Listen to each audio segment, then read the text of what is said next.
Hey guys, we are here with Grandmaster Ron Lew from California, San Jose, who's visiting us for more than a month actually in Germany. To, June 24th, so I'll be here for over 20-something days. So, how often did you came here to Germany? This is not your first time. I've seen you many times over here. Yeah, this is my 8th time. And then my first time was here in 1990. And then about 13 years later, I started coming more often. So I came here to come to the camp, the One Hapkundo camp, outdoor camp, and that was my 7th time. But I've been here 8 times since 1990. All right, great. So, what exactly are you teaching here while you're in Germany? I know you're a lot into stick fighting. You got taught by the legend Cacoy Cañete. Can you tell us something more about the system, the Eskrima system? Well, I started way back in 1963 in Kung Fu, and that's how I met Sifu Altakaskos, because I was doing Kung Fu and met him. He was doing his style of Kaji Kempo and then gravitate to One Hapkundo. But I changed over about 1991. I started getting to more the Eskrima and started working with the Eskrima sticks. And met Cacoy Cañete at that time, about in early 80s, and then began to train with them.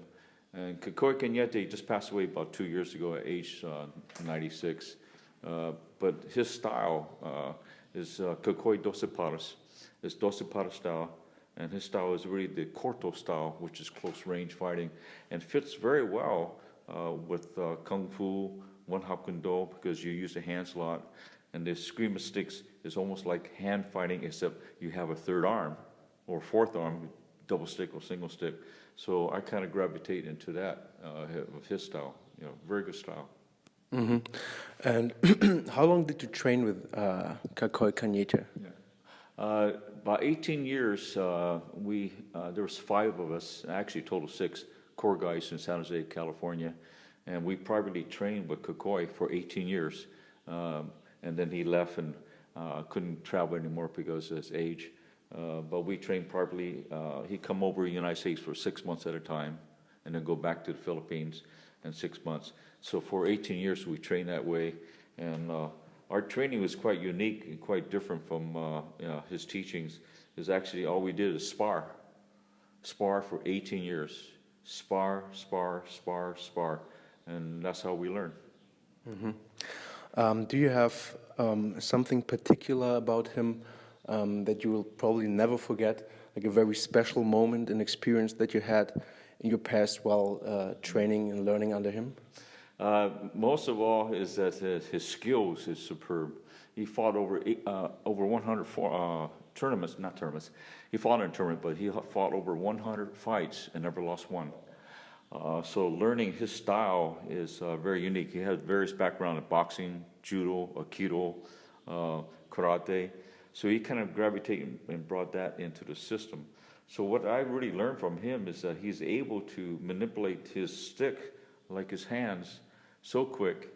And the other thing he does too, he tells you a lot of jokes. So while he's hitting and beating you up, he's telling you jokes. Very noble man, very honorable man, but also very deadly with his Eskrima sticks. So learning from him, just gravitate the skill much higher. Working with Eskrima sticks teaches your hands. So you improve your hands much more by working with the Eskrima sticks. Mm-hmm. He also developed Eskrima, right? Yeah. He was the very first one brought in, since he had the diverse background of judo, jiu-jitsu, aikido. So he kind of brought into the throwing art. Eskrima is quite different in art of using the stick to throw you, which is quite different instead of just open hands. So he's able to manipulate working with the stick to throw you, and then they named it Eskrima. Okay. Do you have something that you try to focus on while you're here? Do you have something that you want to give to all the students that train here in Germany? Well, Cacoy developed Eskrima in 1948 when he brought Eskrima. So that's my forte. I love to teach and share Eskrima. So every time I come here and come to the outdoor camp and teaching One Hapkundo students, is I try to bring in the different facets of how you utilize the Eskrima, utilizing the stick combination, but also working of how you do the throwing art. It's a beautiful art to throw with finesse, without brute force. And that's another vehicle. So to do it with finesse is really an art, beautiful art. What is the most important thing? If we talk about, we go a little bit more personal right now. What is the most important thing for you that you achieved through the martial art? I think the most important thing is really begin to share your knowledge. And I find that the more I share, the more I understand what I have learned, but also seeing others of how creative they get, but also I see as an exchange of my knowledge versus their knowledge, and able to bring to another level, for another student to see something creative, something that they could take back and make it their own. The whole thing working with martial arts is you got to get rid of the ego. The best thing to do is to have a training partner rather than a sparring partner. A training partner is that you actually share your knowledge and give them everything that you have. And in exchange, they give everything they have, and you begin to escalate your level of understanding and skill. So I kind of gravitate to share everything, and you receive everything, and you be able to improve your skill and heighten your skill and increase the level. Mm-hmm.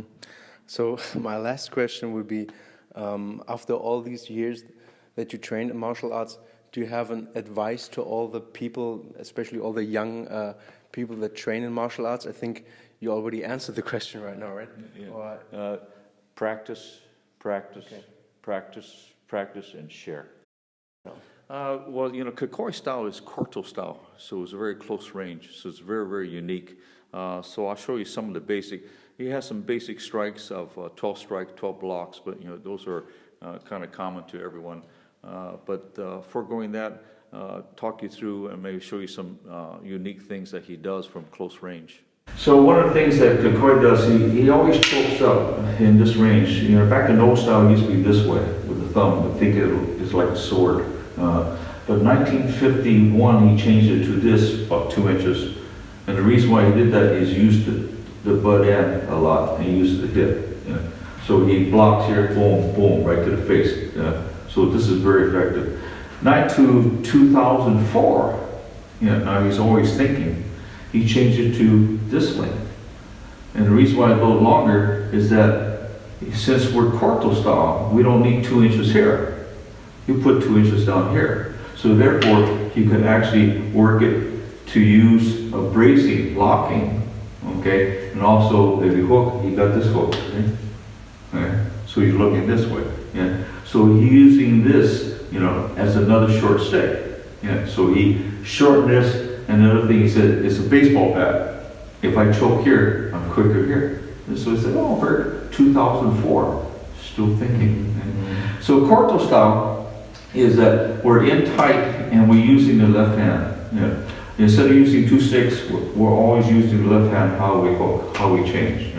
And I know you're going to grab. You grab, then I got you to hook. Okay? So he's using the left hand a lot and using the stick a lot, how you change. Boom, boom, and see how you use this. You also how you use this. So he goes into a throwing technique, which is a squeedo.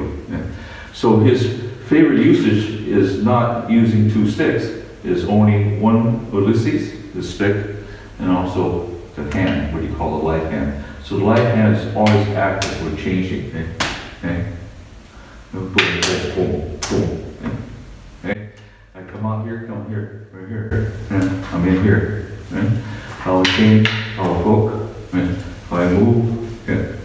So the left hand is very active in how you change and maneuver into a disarm and a hip. His Corto, his hitting, is curve hip. Because if you go here, I come here, go here, come here. Oh, change. Boom, boom. So that's the style, is utilizing every part of the Ulysses using a choke-up fashion and quick, but also extending, so now you have a viable short stick and close range. I just play with it. Boom. I use the stick, use stick. I want to change it. This arm, boom, I've got the two. Yeah. So I'll use the left hand change. Yeah.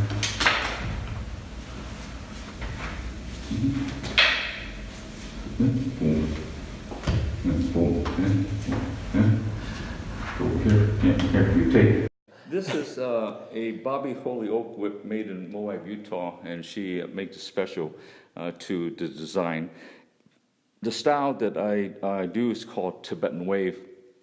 It's a Filipino whip art. It's a 5-footer, and the way you calculate 5 foot is from here to here is 5 feet.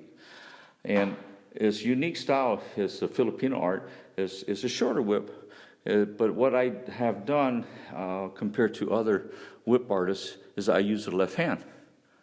A lot of the whip artists use either 2 whips or just 1 hand and whipping.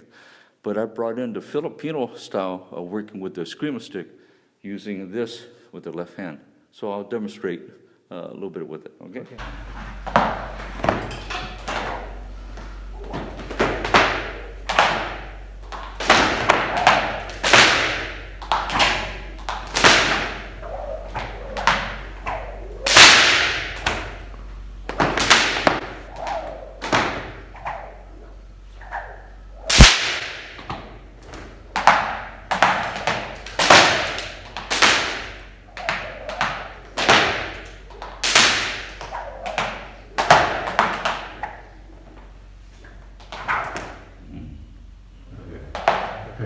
Okay, thank you to Grandmaster Ron Lew.